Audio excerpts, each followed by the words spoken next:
पेशे से मैं एक पुलिस ऑफिसर हूँ और अब मेरी बदली नई जगह पर हो चुकी थी। मुझे अंदाजा तक नहीं था यहाँ किस तरह के जुर्म होते हैं और उसे रोकने के लिए मुझे क्या करना होगा। मैं इस पुलिस स्टेशन का इंचार्ज था और यहाँ कम ही पुलिस वाले थे, और जब मुझे यहाँ पर भेजा गया तब कई पुलिस वालों ने कहा था जगह ठीक ही है, ज्यादा क्राइम नहीं होते वहां पर, और जितने क्राइम होते हैं उसे सुलझाने की जरूरत भी नहीं पड़ती। मैं उनकी यह बात समझ नहीं पाया था। मेरे एक सीनियर ने शायद मुझसे बदला लिया था, जो ऐसी जगह पर भेज दिया जहां सच में बहुत अजीब सा एहसास होता था। छोटा सा शहर है, पहाड़ी इलाके में बना हुआ है, आसपास कई छोटे छोटे गांव हैं और एक बहुत बड़ा जंगल, और इस जंगल में काफी ज्यादा जुर्म हुआ करते थे। लोगों का कहना है कि इस जंगल में ऐसी भूतिया ताकतें रहती हैं जो किसी को भी मौत के घाट उतार सकती हैं, लेकिन मैं किसी भी शैतानी ताकत से नहीं डरता, भरोसा जरूर करता हूँ। सुनने में काफी अजीब लगेगा, एक पुलिस वाला भूतिया घटनाओं पर यकीन करता हो, लेकिन मेरा बचपन ऐसे ही गुजरा। मैं तब एक प्रेत के वश में था, 12 साल का, और मेरे दादाजी ने मेरी मदद की थी। उतारा तो हुआ, लेकिन मेरे दादाजी ने मेरी कलाई पर एक धागा बांधा था और एक खास रुद्राक्ष उसके साथ बंधा हुआ, जो पूरी जिंदगी मेरी सुरक्षा करता रहा। मैंने ऐसी ताकतों का इससे पहले सामना किया और हर बार मैं ही जीता। यह रुद्राक्ष तब से मेरी मदद कर रहा है। कुछ तो खास है इस रुद्राक्ष में, शायद यहाँ पर भी ये मेरा साथ निभाए। मेरा पहला दिन इस पुलिस स्टेशन में। जितने भी पुलिस वाले थे मैं सबसे अच्छे से बात कर रहा था। वो मुझे सल्यूट कर रहे थे और फिर मैंने उन्हें कहा, तो ऐसा करो, जितने भी ओपन केस हैं सबकी फाइल मेरे पास लेकर आओ। मैं देखना चाहता हूँ यहाँ पर किस तरह के क्राइम होते हैं। शहर छोटा है, आसपास गांव है, और ऐसे इलाकों में तो जुर्म कम ही होते हैं, लेकिन सुनने को मिला है यहाँ काफी ज्यादा बड़े जुर्म भी हो रहे हैं। मैं उन सब की जानकारी चाहता हूँ। तब एक कांस्टेबल जो पूरा दिन मेरे साथ बैठा रहा और मुझे उन फाइल्स के बारे में बताता रहा। सर, शहर में तो छोटे मोटे जुर्म होते हैं, चोरी चकारी के या फिर ट्रैफिक रूल तोड़ने के, लेकिन वो जो जंगल है ना, वहाँ पर बड़े जुर्म होते हैं। कभी कभी वहाँ लाशें मिलती हैं, और लाशें ऐसी हालत में होती हैं कि सबूत भी कोई नहीं होता, और हम शक करें तो किस पर करें। परिवार वालों को पकड़ा जाता है, जानने पहचानने वालों को पकड़ा जाता है, जिस किसी ने कभी धमकी दी होती है उसे पकड़ा जाता है, लेकिन कभी भी ये पता नहीं चलता ये जुर्म किसने किया है, ये कत्ल किसने किया है। आप भी सर वो जो जंगली इलाका है ना, उस तरफ मत जाइएगा। दिन के वक्त जा सकते हैं, लेकिन मुसीबत दिन के वक्त भी होती है। रात को तो वहाँ मौत का खेल होता है। फिर मैंने उस कांस्टेबल से पूछा, तुम्हें कैसे लग रहा है कि वहां पर ऐसा कुछ होता है? मैंने भी सुना है कोई शैतानी ताकत है वहां पर। उसने कहा, सर, शैतानी ताकत वहां तो बहुत कुछ है जो समझ में नहीं आता, और जो मर जाता है वो बता नहीं सकता। उस तरफ जाने वाला कभी वापस नहीं आता, हमने तो यही सुना है। इसीलिए इन्वेस्टिगेशन करने गए 2 पुलिस वाले भी लौट नहीं पाए, और लाशें उनकी भी मिली थी। इसीलिए सर, आप भी उस तरफ इन्वेस्टिगेशन मत कीजिएगा, खतरा बहुत ज्यादा है। मैंने उस कांस्टेबल की आंखों की तरफ देखा और फिर कहा, लोग पुलिस वालों पर भरोसा करते हैं, अगर हम ही डरने लगे तो लोग हम पर क्या भरोसा करेंगे। देखो, मुझे खंगालना होगा, जांचना होगा आखिर यहाँ पर चल क्या रहा है। मुझे वो फाइल्स दे दो, घर जाकर देखता हूँ क्राइम कैसे हुआ, कत्ल कैसे हुए, मारने का तरीका, वो सब मैं एक बार देखना चाहता हूँ। उस कांस्टेबल ने फाइल देते वक्त कहा था, सर इसे दिन के वक्त देखिएगा, रात के वक्त देखेंगे तो आप ही डर सकते हैं। इन तस्वीरों तक को मनहूस माना जाता है। जब मैं उन फाइल्स को लेकर घर आया था, एक एक करके उन फाइल्स को खोलता गया, और लाशों की जो तस्वीरें देखी मैंने, मेरी आंखें खुली की खुली रह गई थी। मौत का कारण शरीर में दर्द का बढ़ना था। यानी बाजुओं को पीछे की तरफ घुमाया गया, टांगों को भी गोल गोल घुमाया गया, हड्डियों को तोड़ा गया। दर्द के कारण इंसान बेहोश हो गया होगा, लेकिन फिर शरीर में खून का एक भी कतरा मौजूद नहीं था। दर्दनाक मौत। और वहां जितनी भी लाशें मिलती हैं सभी इसी तरह ट्विस्टेड लाशें मिलती हैं, यानी कि मरोड़ कर मारे गए लोग। मैंने 10 फाइल्स देखी और 10 फाइल्स में जितनी भी लाशों की तस्वीरें थी सभी लाशें लगभग एक ही तरह की, मरोड़ कर मारे गए। अब कोई इतना ताकतवर कैसे हो सकता है कि टांगों को मरोड़ दे, हड्डियां तक तोड़ दे, बाजू को मरोड़ दे, गर्दन मरोड़ दे, धड़ को मरोड़ दे।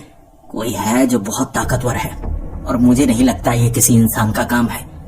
मुझसे पहले यहाँ जो भी काम करने आया होगा, अगर तो वो यकीन करेगा फिर तो समझ सकता है, लेकिन अगर वो इंसान इन चीजों पर यकीन ना करे फिर खुद को खतरे में डाल सकता है।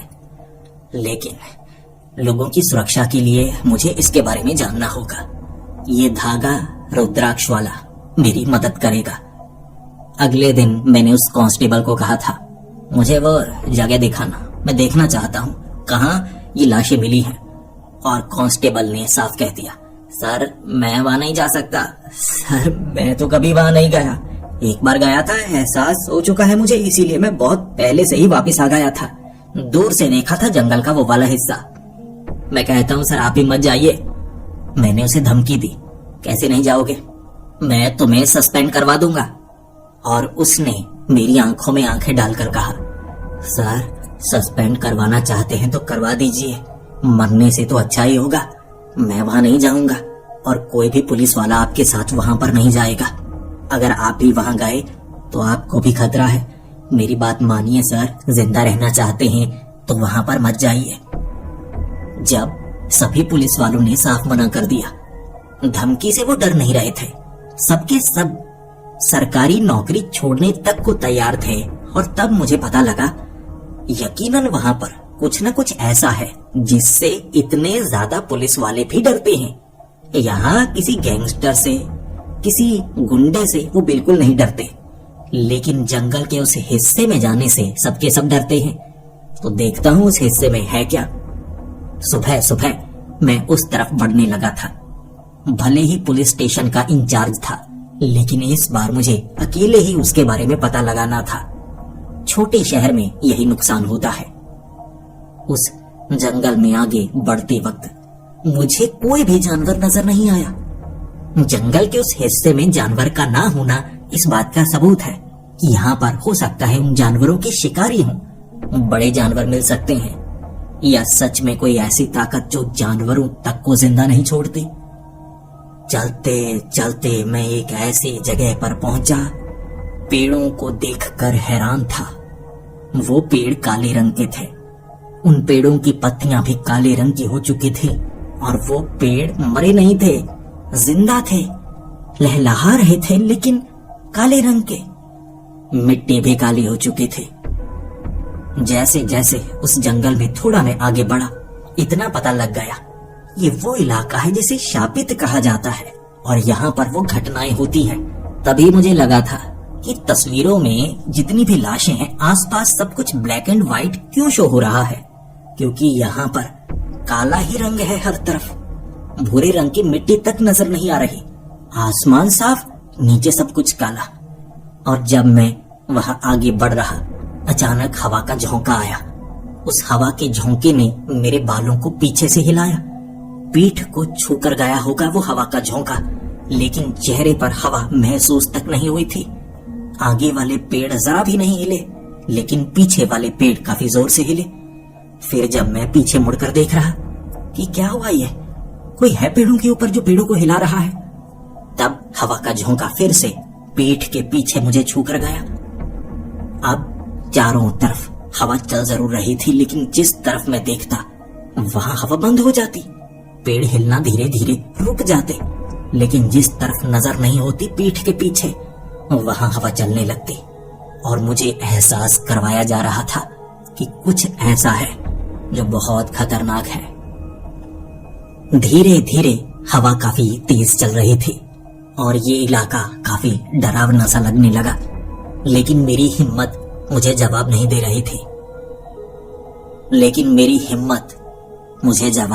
रही थी। मैं अब भी डटा हुआ। जब मैं अचानक पीछे मुड़कर देख रहा, क्योंकि पत्तियों के गिरने की आवाज आ रही थी, तब मुझे पीछे काले रंग का एक जीव नजर आया। बड़ा अजीब था। शरीर बालों से भरा पड़ा, लेकिन दिखने में किसी इंसान की तरह ही। अब क्या बताऊं चेहरे के बारे में। बड़ा अजीब और बड़े बड़े दांत थे। उसके सर पर 2 सींग भी, लेकिन काफी छोटे। हो सकता है नकली हो। लेकिन जब वो मुस्कुराया, उसका मुंह इतना खुल चुका था कि मुझे उसके सभी के सभी दांत नजर आ रहे। उसके मुंह में दांत ही दांत, जैसे जबान हो ही ना। अंदर तक, गले तक दांत ही दांत थे। एक ऐसा जीव जो पकड़ ले शायद छोड़े ना। तब मैंने जल्दी से रिवॉल्वर बाहर निकाली और उसकी तरफ तान दी, और उसने जवाब दिया, अगर तुम्हें मारना होता तो मैं अब तक मार चुका होता। इतना समय नहीं होता, लेकिन खतरा मैं नहीं हूं, खतरा उस तरफ है। उसने जंगल के दूसरी तरफ इशारा किया था। मैंने जंगल के दूसरी तरफ देखा। वो काले काले पेड़ों के आगे मुझे हरे पेड़ नजर आ रहे। यानी ये काले जंगली हिस्से के आगे दूसरा घना जंगल, जो शायद साधारण है, लेकिन उसका कहना था कि खतरा उस तरफ है। वो मिट्टी से जुड़ा हुआ था। शायद उसी के कारण ये जंगल का हिस्सा पूरी तरह से काला हो चुका है। और जहां तक मुझे अंदाजा है, ये एक जिन है। एक जिन की ताकत किसी जंगली हिस्से को इस हालात में पहुंचा देती है कि जिंदा जीव जंतु और पेड़ काले रंग के हो जाते हैं। लेकिन वो मुझे क्यों कह रहा है कि मैं खतरा नहीं हूं? और एक बात तो सही है, वो मेरे सामने आकर खड़ा नहीं होता, पहले मुझ पर हमला करता अगर उसे करना होता तो। लेकिन जुर्म यहीं पर हो रहे हैं। शायद यही ताकत है जो बहकाकर मुझे नुकसान पहुंचाना चाहे। मैं रुकने वाला नहीं था। मैंने उस पर गोली चलाई और वो हटा नहीं, वहीं खड़ा रहा। गोली उसके माथे पर लगी थी और उसके शरीर के अंदर घुस चुकी, और मुंह के रास्ते उसने उस गोली को बाहर की तरफ उगला और फिर मुस्कुराते हुए कहने लगा, मैं एक और मौका नहीं दूंगा। और फिर मुझे अपनी गलती का एहसास भी हुआ। अगर कोई शैतानी ताकत सामने से नुकसान नहीं पहुंचा रही है तो आपको भी गलती नहीं करनी चाहिए। मैंने बंदूक नीचे की तरफ की और फिर उसे कहा, यहाँ जो कत्ल हो रहे हैं वो तुम कर रहे हो ना? तुम ही हो ना वो शैतानी ताकत? उसने मुस्कुराते हुए कहा, शैतानी हूं या नहीं ये मैं साबित नहीं कर सकता, लेकिन इतना कह सकता हूं वो कत्ल मैंने नहीं किए हैं। लेकिन इस जंगल के पार जब तुम जाओगे ना, तो मुझसे भी ज्यादा खूंखार ताकत से सामना होगा। वो है जो कत्ल करता है। मैं यहाँ तुम्हें नुकसान नहीं पहुंचाऊंगा। मारना होता तो कब से मार चुका होता। तुम्हारे कपड़ों से ये साफ है, पुलिस वाले हो तुम। शायद अब तक तुम्हें एहसास हो गया होगा कि मैं भी कौन हूँ, लेकिन अगर आगे जाना चाहते हो तो तुम्हारी मर्जी। मैंने बस खतरे से आगाह किया है तुम्हें। ये जगह पर तुम सुरक्षित हो, लेकिन आगे नहीं रहोगे। तुम्हारी मर्जी। वो एक झटके में ऐसे गायब हुआ जैसे रेत के कण हवा में उड़ते हैं। वो गायब हो चुका था और मैंने इस काले जंगल के आगे लहलहाते हरे रंग के उस जंगल को देखा। और मैं एक बार उस तरफ भी जाना चाहता था। रुद्राक्ष की तरफ देखा और मुस्कुराते हुए मैं सोच रहा, ये अब भी मेरी सुरक्षा कर रहा है, लेकिन मुझे नहीं पता आगे किस तरह की ताकत से मुझे मुकाबला करना होगा। देखता हूँ। आगे बढ़ने लगा और काले जंगल के आगे मुझे वो जंगली हिस्सा पूरी तरह से हरा नजर तो आया, लेकिन वो पेड़ कैसे थे? हर एक पेड़ की जड़ें जमीन से निकली हुई और एक छोटे छोटे आकार बनाए, घरों के आकार बने हुए थे, इंसानी आकार बने हुए थे, लेकिन जड़ों से, जैसे किसी ने हाथ से उन जड़ों को बिल्कुल कपड़े की तरह सिलकर ऐसे आकार बनाए हों। वो पेड़ हिल रहे थे, जिंदा पेड़। मैंने अपनी जिंदगी में कभी भी इतने बड़े हिलते हुए पेड़ नहीं देखे, लेकिन वो पेड़ खुद की टहनियों को झटक रहे और सूखी पत्तियां नीचे गिर रही, और मुझे डर इस चीज का था कि वो पेड़ मुझे पकड़ न ले, लेकिन ऐसा नहीं हुआ। वो खूबसूरत रास्ता था, फूल भी बहुत ज्यादा लगे हुए। मैं उन फूलों वाले रास्ते के बीच से गुजरता हुआ जब उस जंगल में आगे बढ़ रहा, तो एहसास हुआ मुझे वहां पर भी कोई ऐसी ताकत है जो यहाँ गर्मी का एहसास दे रही है। एक खास तरफ थोड़ी गर्मी है, दूसरी तरफ साधारण मौसम। तो मैं गर्मी की तरफ बढ़ने लगा। क्या चीज है जो इस तरफ गर्मी छोड़ रही है? यहाँ तो पेड़ों का पूरा जंजाल सा बना हुआ था, लेकिन हरियाली थी, अजीबोगरीब हरियाली। और फिर इन्हीं पेड़ों के जंजाल में एक अजीब आदमी दिखा मुझे, जो एक पेड़ से जुड़ा हुआ और पेड़ से अलग होकर मेरे सामने खड़ा हो गया। दिखने में वो इंसान जैसा ही था, लेकिन चमड़ी बड़ी अजीब, बिना खून के होगा वो। शरीर के जो उसके बाल थे वो भी बिल्कुल सफेद, किसी बूढ़े की तरह था, लेकिन चमड़ी जवान जरूर थी, बिना खून की, थोड़ी सफेद थोड़ी काली। और उसकी जो आंखें थी उसकी पुतलियां नहीं थी, बिल्कुल एक भूत की तरह। सामने खड़ा होकर कहने लगा था वो, यहां तक तो आ गया, आगे नहीं जा सकता, यहीं से वापस हो जा।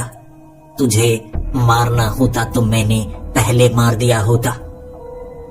फिर मैंने उसकी तरफ बंदूक तान दी और वो मुस्कुराते हुए कहने लगा, बंदूक की गोली से कुछ नहीं होगा, तू मुझे मार नहीं सकेगा, लेकिन अगर तूने गोली चलाई तो तेरी मौत पक्की।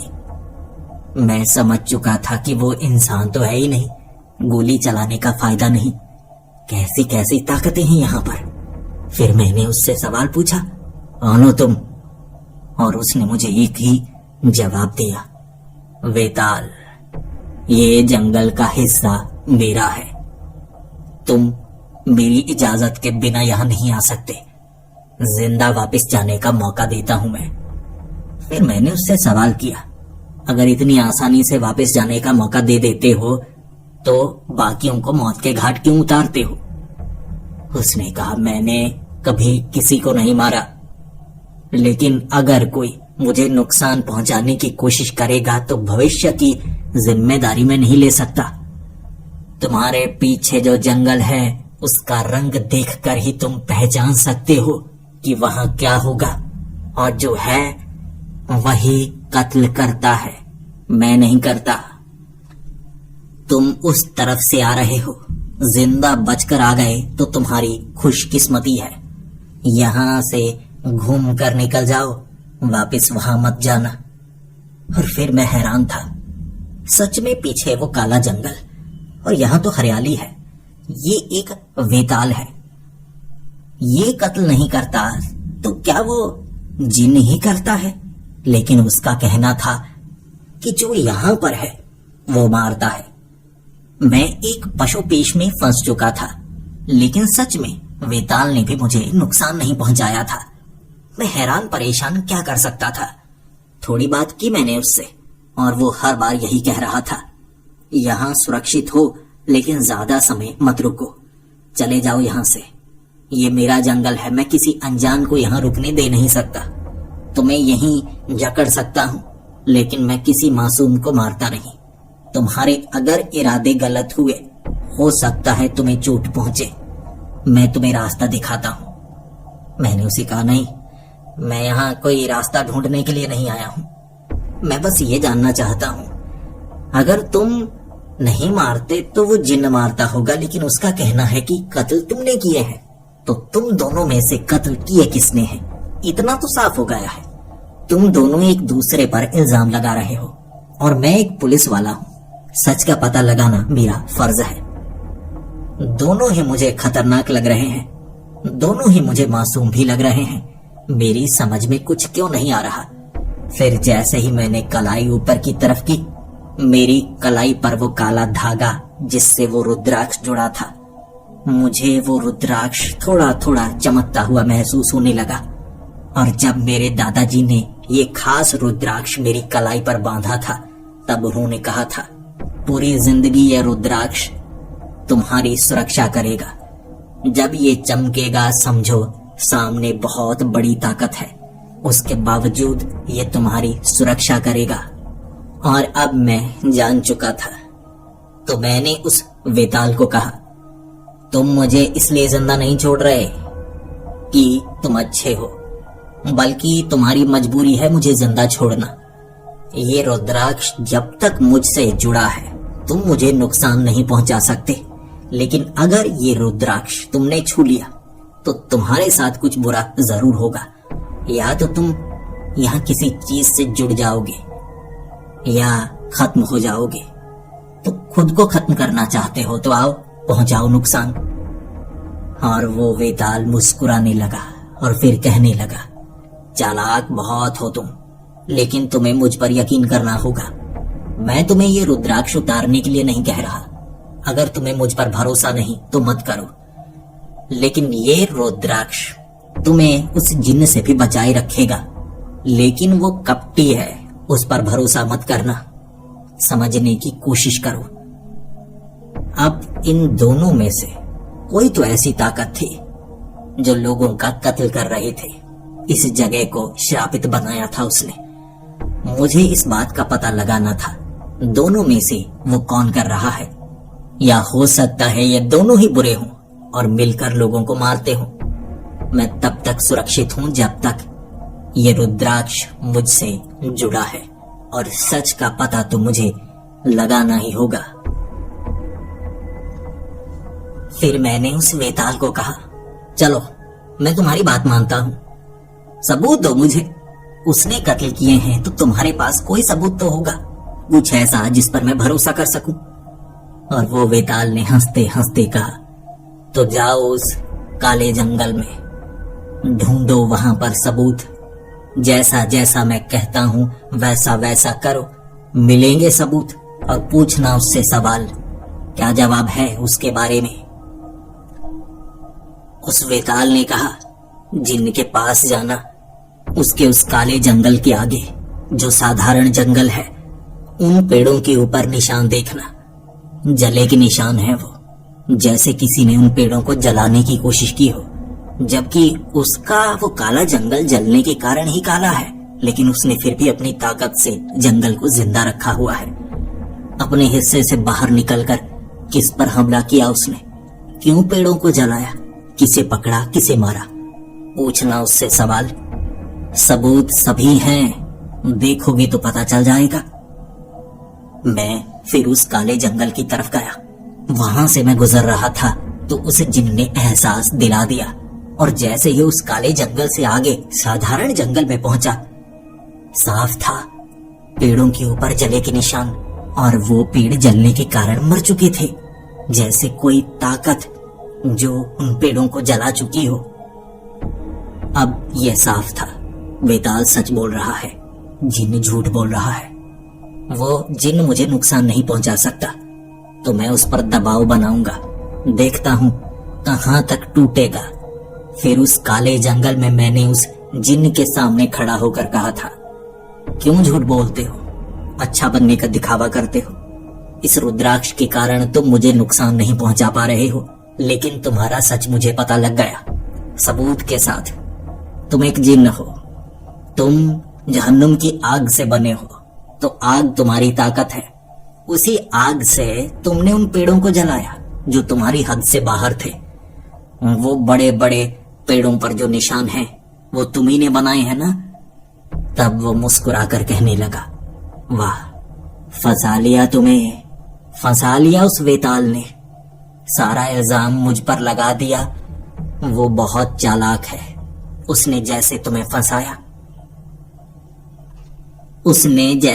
फंसाया उस पर तुम भरोसा नहीं कर सकते। सबूत दूं मैं? वो ही कातिल है, उसका सबूत मैं दे सकता हूं। जाओ उसके जंगल के साथ लगते उस इलाके में देखो, कैसे जानवरों का गला घोंटा हुआ है उन पेड़ों की जड़ों ने। अब सोचो सही, कोई जानवर अपने गले में उन जड़ों को, उन तनों को लपेटकर क्यों मरना चाहेगा? मैं पेड़ों को जला सकता हूँ, काला कर सकता हूँ, लेकिन मैं पेड़ों को कंट्रोल नहीं कर सकता। वो पेड़ों को अपने वश में कर सकता है, पेड़ों से जुड़ सकता है, और पेड़ों की जड़ों को वो उन जानवरों के गले में लपेट कर उन्हें मौत के घाट उतार चुका है। वही मारता है, समझने की कोशिश करो। उसने ये सबूत दिया और मैं इस सबूत को भी खंगालना चाहता था। तो मैं फिर से विताल के उस इलाके में पहुंचा। उसने सवाल पूछा और मैंने कहा, 1 मिनट रुको, मैं कुछ देखना चाहता हूं। उस वेताल के इलाके के आगे वाले उस हिस्से में मैंने जानवरों की हड्डियां देखी। वो जानवर पेड़ों के बीच फंसे हुए थे। अगर वो वेताल उन पेड़ों को काबू कर सकता है तो अपने इलाके से बाहर आकर वो जानवरों को मार रहा है, इसमें सच्चाई तो है। फिर मैंने उस वेताल से सवाल पूछा, तुम कह रहे थे उसने पेड़ों को जलाया। हाँ, है निशान, लेकिन उससे ये साबित नहीं होता कि उसने किसी को मारा है। लेकिन तुम्हारे जंगल के आगे ये पेड़ों में फंसे हुए जानवर ये बयां कर रहे हैं कि तुमने उन्हें मौत के घाट उतारा। जब तुम जानवरों के साथ ये करते हो तो इंसानों के साथ क्या करते होंगे? मुझे तो तुम पर शक है। फिर उस वेताल ने कहा, मैं पेड़ों को अपने वश में कर सकता हूं। वो इलाका मेरे इलाके से बाहर है, तुम देख सकते हो। वहां उन पेड़ों को मैंने कंट्रोल नहीं किया, बल्कि उस जिन ने। वो एक ऐसा इल्यूजन क्रिएट करता है, माया, भ्रम पैदा करता है कि उन जानवरों को फंसाया उसने, इंसानों को फंसाया। ये सब वो जिन करता है। तुम देख सकते हो, वो जगह मेरी हद में भी नहीं है, उसकी हद में भी नहीं है, और जितने भी जुर्म हुए हैं हमारी हद से बाहर हुए हैं। जहां मेरी पहुंच है ही नहीं, वहां मैं जानवरों को कैसे मार सकता हूं? लेकिन वो जब उसके इलाके में जानवर आते हैं या इंसान आते हैं, वो दिमाग पर असर करता है। इस रुद्राक्ष के जरिए तुम बचे हो, वरना किसी का भी दिमाग वो घुमा सकता है, भ्रम पैदा करता है और खुद ब खुद मरने पर मजबूर कर देता है। ये उसका काम है, मेरा नहीं। अपनी आंखें खोलकर सोचो, मेरी ताकत इसी जंगल तक है। इसके आगे वाले उस जंगली हिस्से में मेरी ताकत हावी कैसे हो सकती है? वहां मैं कुछ नहीं कर सकता। झूठ बोल रहा है वो। अगर तुम्हें और सबूत चाहिए तो जाओ उसके पास, कहो उसे कि एक जिन भ्रम पैदा करता है या नहीं, और उस भ्रम में तुम कुछ भी दिखा सकते हो। कोई डूब कर मर रहा है, कोई पेड़ से लिपट कर मर रहा है, सब कुछ पता लगेगा तुम्हें।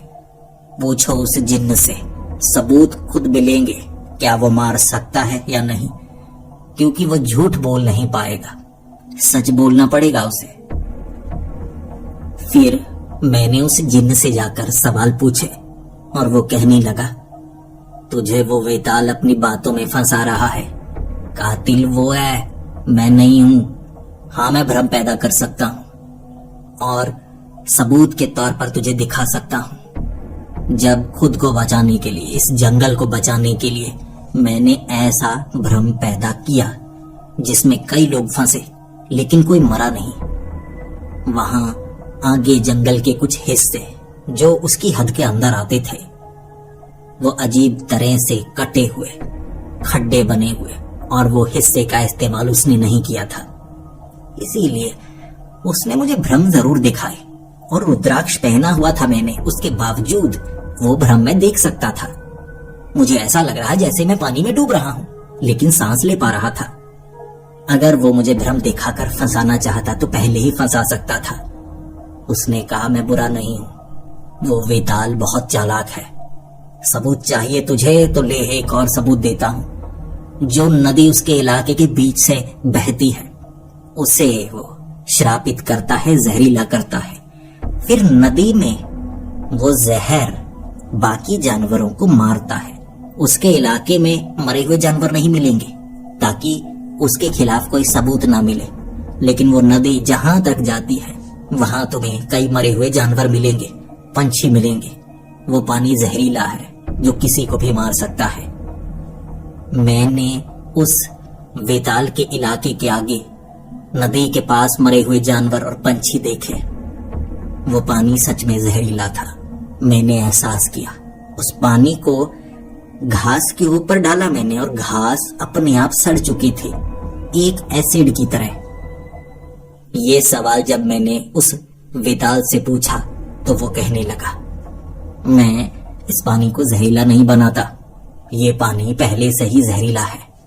यहाँ ऐसे पत्थर हैं जमीन के नीचे जो जहरीले हैं। ना सिर्फ यहाँ, इससे पहले भी तुम अच्छे से देख सकते हो, वहां पर भी तुम्हें कई पत्थर मिलेंगे जो जहरीले हैं। और जहरीले पत्थरों को छूकर निकलने वाला पानी भी जहरीला होता है।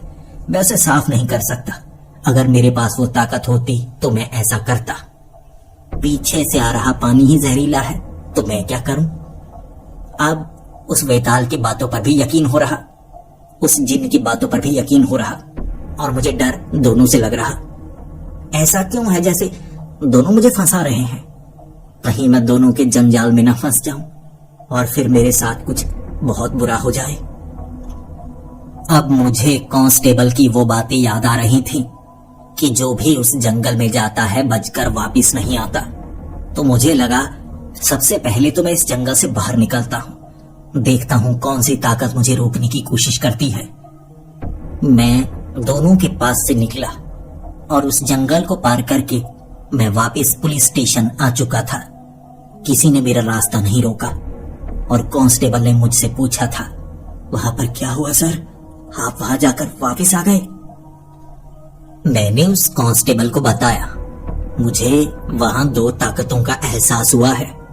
वहां पर एक जिन्न भी है जो उस काले इलाके में रहता है, और जहां घने पेड़ लगे हुए हैं वहां पर एक वेताल है। वो कांस्टेबल ने भी कहा था कि कई लोगों ने ये कहानियां सुनाई हैं। वहां जाकर वापस तो कोई नहीं आया, हर कोई वहां जो गया वो मारा गया। इसीलिए उससे दूर लोग रहते हैं, लेकिन आवाजें सुनाई देती हैं। कई लोग अपने आप से ये कहने लगते हैं कि वहां कोई और शैतानी ताकत है। मैं अब उन दोनों के बारे में जानना चाहता था। कांस्टेबल ने मुझे कहा, साहब अगर ऐसी बात है तो आप वहां जाकर वापस आए हैं, आप खास हैं, उनके बारे में जानकारी जुटाइए। वेताल की क्या कमजोरी है, जिन की क्या कमजोरी है, हो सकता है आप उस रहस्य को सुलझा पाएं। फिर मैंने वो किताबें जुटाई। कांस्टेबल ने मेरी मदद की और उन किताबों से मैं ये समझने लगा उनकी कमजोरियां क्या है, वो ताकत कैसे काम करती है। जिन जिसे कहते हैं वो नर्क की आग से बने होते हैं। ऐसे जीव जो आग का सहारा लेते हैं वो किसी को भी मार सकते हैं, लेकिन कभी कभी कुछ जिन अच्छे भी होते हैं। फिर मैं वेताल के बारे में पढ़ने लगा। वेताल को रक्षक माना जाता है और जंगल के जिस हिस्से में वो रहते हैं उसकी सुरक्षा करते हैं। बुरा यह है कि जो उस जंगल में बिना इजाजत के या उस जंगल को बर्बाद करने के लिए आता है, वेताल कहर बनकर बरपते हैं, फिर सबको मौत के घाट उतार देते हैं। यानी वो बुरे तब हैं अगर उनके खिलाफ कुछ बुरा किया जाए। तो मुझे लगने लगा यहाँ मुझे ऐसा क्यों लग रहा है कि वो जो जिन है ना वो खत्म करने की कोशिश कर रहा है और वेताल बचाने की कोशिश कर रहा है। वेताल बदला नहीं ले रहा। अगर बदला लेना होता तो सबको वो खत्म करता, बल्कि वो जगह की सिर्फ सुरक्षा कर रहा है। और उस जिन्न की ताकत भी काफी ज्यादा बड़ी है और वो उस जिन्न को पूरी तरह से रोक नहीं सकता। मुझे उस वेताल पर ही भरोसा करना होगा, मैं किसी जिन्न पर भरोसा नहीं कर सकता। जो किताब थी उसमें जिन्न की जानकारी दी गई और साफ साफ लिखा गया था, जिन्न जितने भी अच्छे लगे उन पर भरोसा नहीं किया जा सकता। फिर वो फाइल्स को दोबारा खंगाला मैंने। लाशें जितनी भी मिली थी वो ना काले जंगल में मिली थी ना उस घने जंगल में मिली थी। लाशें अलग इलाकों से मिल रहे थे, जैसे वो किसी को नहीं मार रहे, या उनमें से जो मार रहा है वो अपने इलाके में लाश को नहीं रखता, कहीं दूर फेंक देता है। तो मुझे पूरे सच का पता लगाना है और उसके लिए ना सिर्फ वो जंगली हिस्सा बल्कि और जंगली हिस्से को भी मुझे खंगालना होगा। मैं फिर से अगले दिन निकला था सच का पता लगाने के लिए। रुद्राक्ष मेरी मदद कर रहा था। मेरी सुरक्षा कर रहा था और मैं बस इतना सोचकर बैठा कि इस रुद्राक्ष को खुद से दूर नहीं होने दूंगा। हो सकता है दोनों में से कोई एक बुरा हो। रुद्राक्ष के दूर होते ही वो मुझे मौत के घाट उतार देगा और दूसरा मुझे बचा नहीं सकेगा। या हो सकता है दोनों ही मुझे मारना चाहते हैं, बस मुझे बेवकूफ बना रहे हैं। इसीलिए उन हिस्सों में घूमूंगा जो अलग हैं। तो मैं ना काले जंगल के हिस्से में गया, ना घने जंगल के हिस्से में गया, उसके भी आगे जहां पीछे से नदी आती थी। क्या जहरीला है ये तो देखूं, वेताल सच है या झूठ है। तो घूम कर पीछे वाले हिस्से में जहां पेड़ कटे हुए थे, कई पेड़ कटे थे, घास भी जली हुई, वहां तो ऐसा लग रहा था जैसे कई जानवर मौत के घाट उतारे जा चुके हैं। वहां पत्थर ऐसे लगाए गए थे जैसे काला जादू होता हो। वहां कई खंडहर थे, पुराने खंडहर, किले के हिस्से। वहां से जब मैं गुजर रहा, एक काली ताकत का एहसास मुझे फिर से हो गया था। कलाई पर लगा वो रुद्राक्ष चमकने लगा था और मैं जानता था यहाँ कुछ तो है जो असर कर रहा है। वेताल की ताकत भी यहाँ तक फैली हो सकती है, जिन्न की ताकत भी यहाँ तक फैली हो सकती है, या हो सकता है उनके सिवा कोई ऐसी ताकत हो जिसके बारे में दोनों ने नहीं बताया। वो नदी जहां से आ रही थी, मैं उस तरफ बढ़ने लगा और वो जंगल का हिस्सा बड़ा भयानक था। मैं डरता जा रहा उन पेड़ों को देखकर, जैसे यहाँ पर कोई जंग हो चुकी हो। वो खंडहरों से दूर निकल आया था। पेड़ बड़े बड़े थे, अजीब तरह से मुड़े हुए, कुछ का रंग काला था, कुछ का रंग हरा हरा सा। और वहां मुझे एक ऐसा पेड़ नजर आया जिस पर एक भी पत्ती मौजूद नहीं थी। अजीब सा आकार बना हुआ था और वो पेड़ एक पिंजरे के आकार में था और उस पिंजरे के बिल्कुल बीचों बीच मुझे एक शैतानी ताकत नजर आई। मेरा वो रुद्राक्ष चमकने लगा था और मैंने महसूस किया उन दोनों के सिवा यहाँ कोई और भी है। यानी ये बात सच है, सच में कुछ अलग है। उसने मुझे सूंघा, फिर मेरी कलाई की तरफ देखा।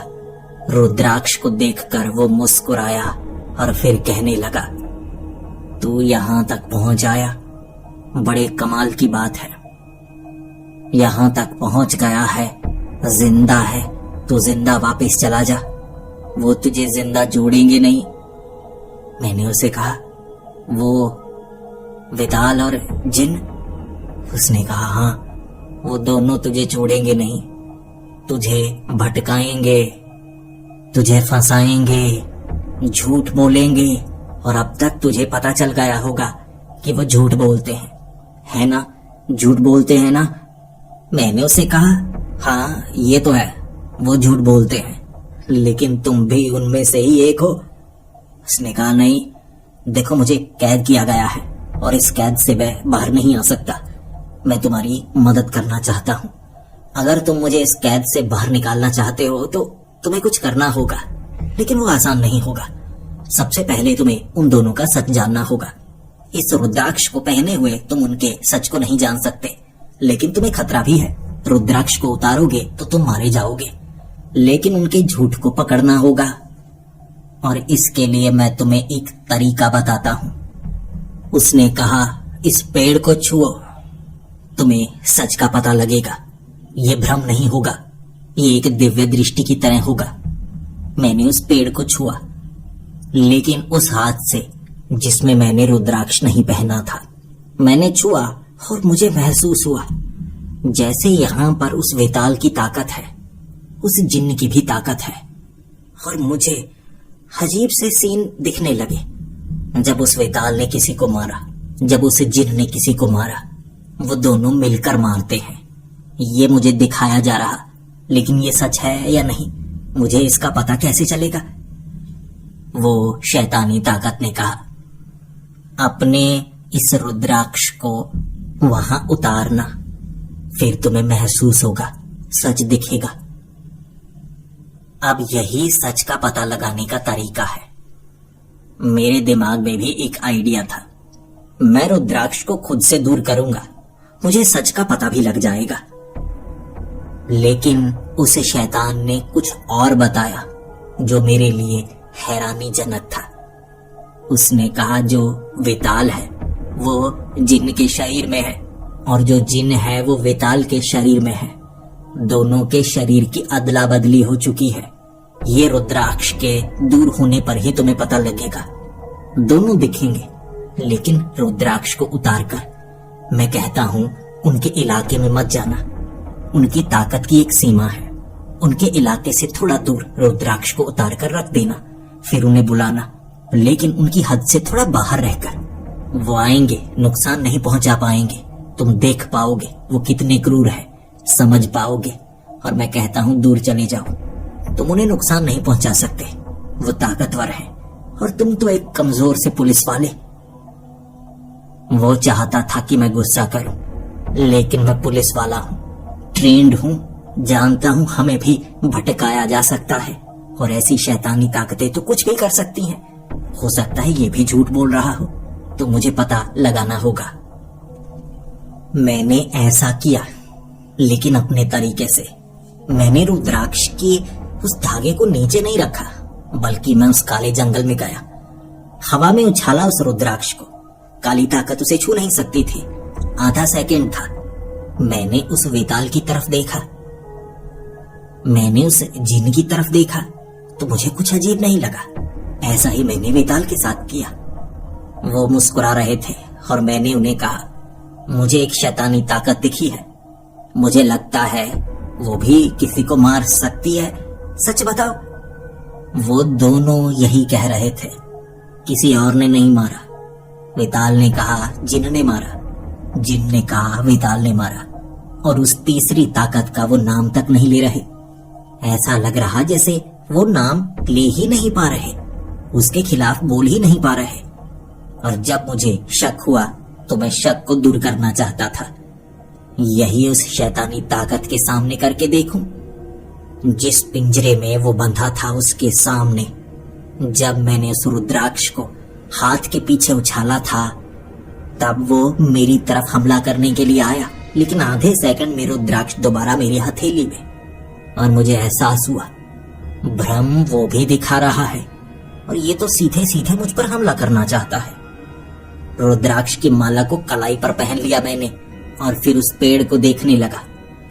वो जो पिंजरा बना था नीचे से छोटे पेड़ से जुड़ा, और नीचे जड़ें खोपड़ी के समान थी, जुड़ी हुई छोटी छोटी कई खोपड़ियां। फिर मैंने रुद्राक्ष को उस पेड़ के ऊपर रखा तो वो शैतानी ताकत चीखने लगी थी।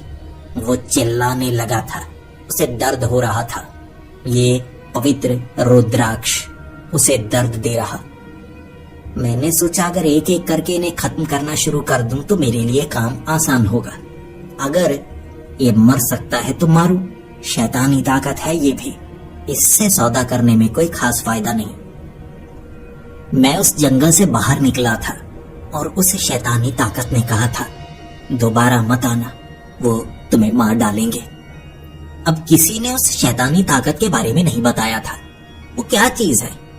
मैं किताबों के जरिए उसके बारे में भी ढूंढने लगा। मुझे जब पता लगा वो ना वेताल था ना जिन्न था, वो एक अजीब शैतान था जो एक रस्म के जरिए बुलाया जाता है बड़ी ताकतों को काबू में करने के लिए। वो बड़ी ताकत को काबू तो कर सकता है, लेकिन किसी चीज से जुड़ा रहता है, और वो एक ऐसी शैतानी ताकत है जिसे सिर्फ मारना आता है, लेकिन उसकी कमजोरी वो चीज है जिससे वो जुड़ा है, जहां पर वो बुलाया गया है, यानी कि वो पेड़। पेड़ के कटते ही वो मारा जाएगा, और पेड़ इतना कमजोर कि उसे काटना तो आसान है, लेकिन उसकी शैतानी ताकत से बचते हुए वहां तक पहुंचना सबसे ज्यादा मुश्किल। कोई ऐसा नहीं कर पाया था। मैं 2 बार वहां जाकर वापस आ चुका हूं, कारण ये रुद्राक्ष है।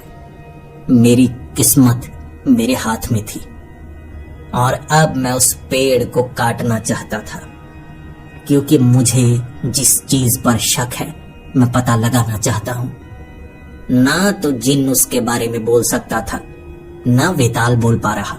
जैसे उन्हें काबू किया गया है और उसके खिलाफ ना तो सच बोल सकते हैं ना झूठ बोल सकते हैं। फिर उस पेड़ के पास पहुंचकर मैंने उस शैतानी ताकत को कहा था, वो दोनों झूठ बोलते हैं, लेकिन तुम्हारे बारे में कुछ भी क्यों नहीं बोलते? एक दूसरे के बारे में तो झूठ बोलते हैं, तुम्हारे बारे में क्यों नहीं?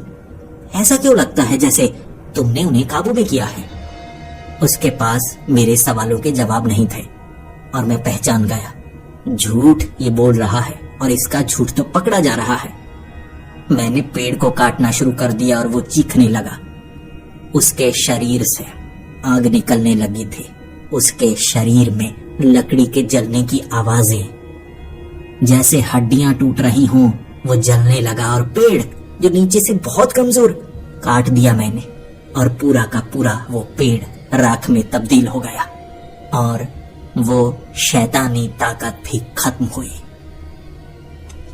उसके खत्म होते ही जमीन से वो वेताल और वो जिन निकले थे।